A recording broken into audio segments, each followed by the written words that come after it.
Cet atelier de formation assistée sur la réalité virtuelle pour l'inspection des marchandises importées qui s'ouvre ce jour est la matérialisation de la promesse faite en février 2022 à Bruxelles par le directeur du renforcement des capacités lors de la 13e session du comité de renforcement des capacités.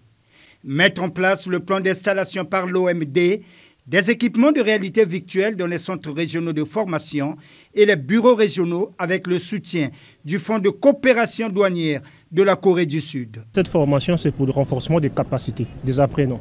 Vérifier des documents qui entrent en douane, vérifier les conteneurs, les cargos. La vérification des choses qui se trouvent à l'intérieur du conteneur en utilisant des réalités virtuelles.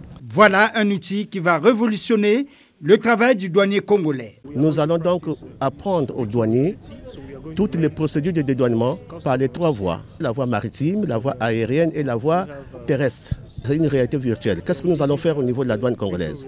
Nous allons rédiger donc ces procédures et mettre dans un document que les experts de la Corée vont implémenter dans la machine pour que tous les douaniers du Congo, qu'ils soient à l'intérieur, qu'ils soient à Brazzaville, qu'ils apprennent ce que c'est la procédure de dédouanement. L'initiative est saluée par les bénéficiaires. Nous tenons à remercier infiniment notre ministre de tutelle, monsieur le directeur général, qui, dans le meilleur de lui-même, de manière à ce que la douane congolaise puisse être formée et qu'il puisse soit une douane compétitive, aussi bien au plan sous-régional qu'au plan mondial. Cet atelier s'inscrit bien dans la vision de la formation permanente et du renforcement des capacités des douaniers voulu par la plus haute instance des douanes. La visite de l'outil, suivie de la photo de famille, enclôt cette cérémonie d'ouverture dont la fin est prévue pour le 26 janvier courant.